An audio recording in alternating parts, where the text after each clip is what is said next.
This is a short story from r slash no sleep by the Reddit user postmortem333. I hope you guys are doing well. Enjoy. Take a blanket, get a snack, and I hope you guys enjoy the story. And it's titled God has forced was forced to leave heaven. And it reads, a few years ago, I decided to quit my priesthood and I dedicated more than 35 years of my life to the Lord, and I followed him and his word blindly. The church became more important than everything to me. It was my home, sanctuary, the place where I felt most at peace. My unconditional love was to God. Not a few were the days when I overlooked and neglected my family for him. Then one day, my wife got sick. I prayed, and I hoped he would listen. She only lasted 5 days after the diagnosis. It spread so fast in her body, and the doctors said they had never seen anything like that before. Yet I didn't renounce God. I said if that's the way he wanted it, so be it. 2 years after that, my daughter had an accident while coming home from school. It was winter. She slipped on the ice and hit her head violently. She passed away 2 hours later at the hospital. I felt like nothing made sense anymore. I felt like being subjected to twisted tests, and monstrous things were building up inside of me. I started doubting God, not only because of his existence, but what kind of a ruthless, wretched, and faceless God will allow something like this to happen? What kind of monster that held power over everything would allow two innocent and beautiful souls to be taken like that? I remember screaming at the skies when I lost all my composure.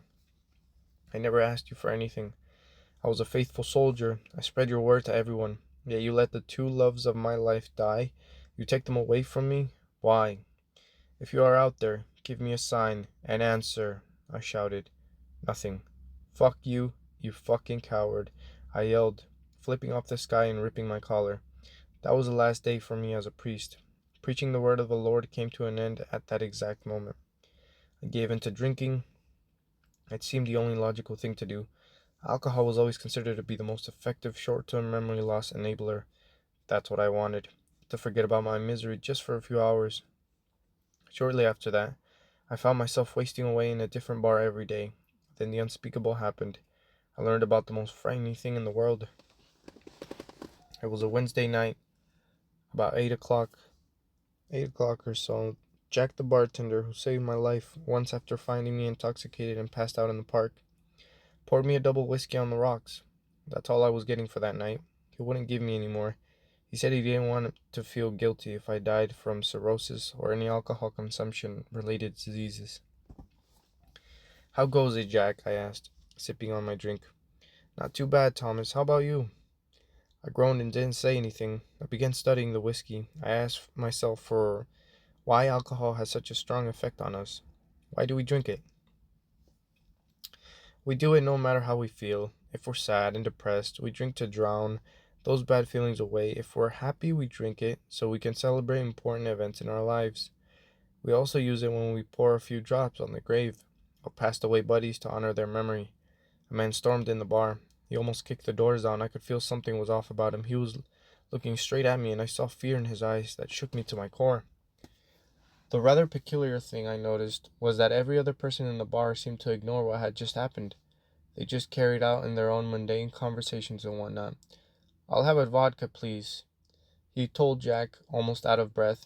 I ignored him and carried on sipping on my whiskey. There was a sense of impending doom floating in the air. The man had something wrong about him. I wasn't scared of him, but by what he brought with him, I felt he carried on an all too heavy burden. I didn't know if it was guilt, fear, sadness, or another thing. The only thing I knew was that whatever he had to say was terrifying. I need to talk to you before I go, Father. It's coming soon, and I can't do anything to stop it, he said, staring at me blankly right in the eye. He looked so lost, so empty, defeated almost. Don't call me that. I stopped being a priest a long time ago. Are you alright? I asked him, seeing his entire body shiver. His hand was shaking violently while he drank. He continued to stare at me. I felt my heart rising in my throat. There was just a never-ending feeling of deep fear, hopelessness, and wretchedness that this man transmitted. I'm sorry, Father. I wish I'd said or did something about the passing of your family. I simply couldn't. The odd man said, bursting into tears. I was God. I felt shivers ran down my spine. Anger and fear took a hold of me, clouding my judgment, and I squeezed the glass so hard until it broke. Listen, man, I don't know who the hell you are or who sent you here, but I'll swear I'll beat the living hell out of you if you don't leave, I said, instantly judging myself. I was never a violent person. Jack, did you hear what this man just said? Yes, he said he wanted a vodka. I gave it to him, he replied. No. After that. Didn't you hear what he just said a few seconds ago, I asked. Jack just gave me a confused stare, raising an eyebrow. This was very strange. It was either they were all messing with me or I didn't have a goddamn clue as to what was going on. Only you can hear everything I say. Now do you believe me or not? He sobbed. He then grabbed my wrist and pressed hard on it. I saw a land burning, and there were creatures unknown to me fighting each other and getting killed in gruesome ways.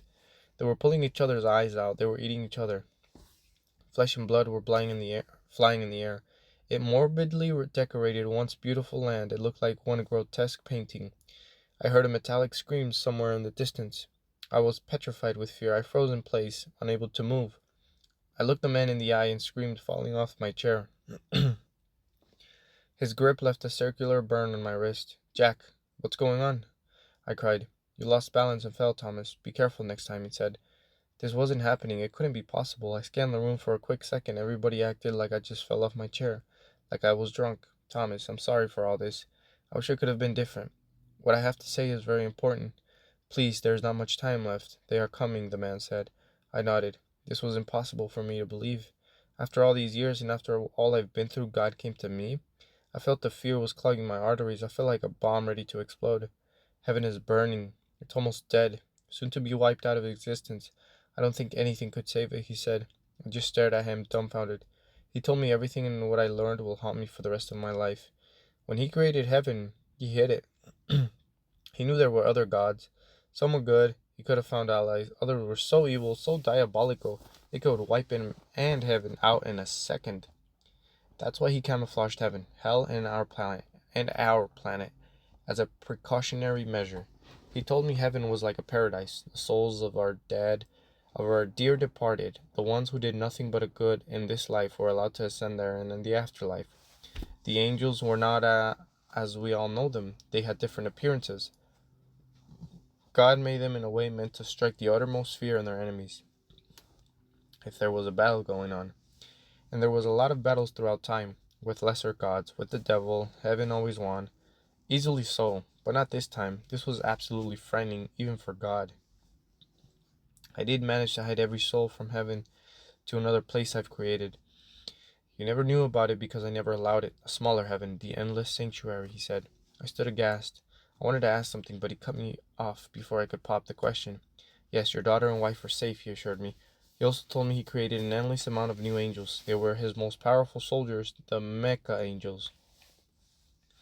I used the angels against these evil beings, against the screaming ones, he said with a trembling voice. One day, a deafening scream resounded all across heaven. It happened a few years ago, years by mankind's way of measuring time. Up there, it was mere minutes. The screams instantly killed some of the angels, turning them to ash. Those who were up in the ranks tried to fight, but soon lost too. God managed to save the souls of the departed and some of the angels, archangels, and saints. He hid them all in the endless sanctuary. He said even thought to forgive Lucifer and ask him to join the fight, but it was too late. Before heaven, they destroyed hell. The devil wasn't dead, he just vanished. God tried to find him, but didn't manage to do so. Heaven was almost gone. He left it briefly so he could take care of the little he had saved. He told me he managed in the nick of time to move to the tree of life from heaven to the endless sanctuary. If the tree got destroyed, that would be the end of everything. God, heaven, humankind, and our planet. He stopped inside. When I left, I saw their silhouettes, slender and tall, piercing and screaming to the heavens, killing my beautiful creation, my children. It was horrifying to look at, Thomas. I had never been afraid of anything before. This was the first time. Do you know how awful it feels? He asked. Yes, I do, I said. You're passing that fear on to me right now. I never even thought this kind of fear even existed, I replied. He gave me the last detail about the screaming ones. Those terrified me. I was a statue frozen in the place at the bar stool. Their face was just a gigantic, spiraling mouth. The shiny and pointy teeth kept chattering, while the waves of sound or screaming made an obliterating made obliterated everything in their path. He grabbed my wrist one more time, then I was taken off into heaven. I saw one of them. It came to me. He started screaming, and I felt my whole body trembling. My skin was falling off, blood pouring on the ground. I saw how I would die. It was a picture I will never forget in my life. That's how I die if I ever come here on earth. And then God left, salvaged what he could. He felt like a part of him was murdered, ripped away and killed in cold blood. Heaven was a screaming bloodbath. You were one of the most faithful servants, Thomas. Your work and devotion never went unnoticed. That's what I chose you today, he said. That's why I chose you today. I could barely find any words to everything he said. I just stood there watching him telling me the tale of how heaven was almost murdered. I couldn't understand, yet I believed him with every single inch of my mind. You know, each prayer works. When you pray to me, the words you say empower me. They give me strength and make me stronger. You are my most beautiful creation, and I love every single one of you. You have flaws, but you need to be perfect. That's why I made you like this. Is that all we can do to help? I asked. He nodded and let out a sigh. He told me that we don't even know how strong the power of prayer is. Before leaving, he asked me to share this with whomever I could.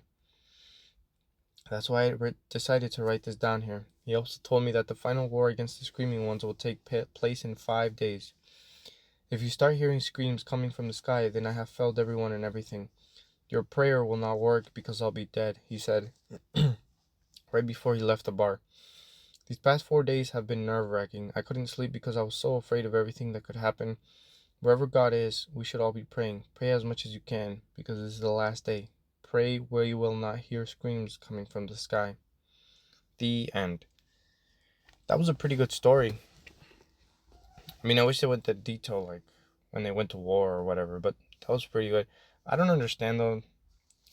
Like, I'm not gonna judge the story, but I will say, how can like a God who is eternal and all powerful get beaten by these guys? Like, yeah, from another multiverse. I don't know. That doesn't make a lot of sense.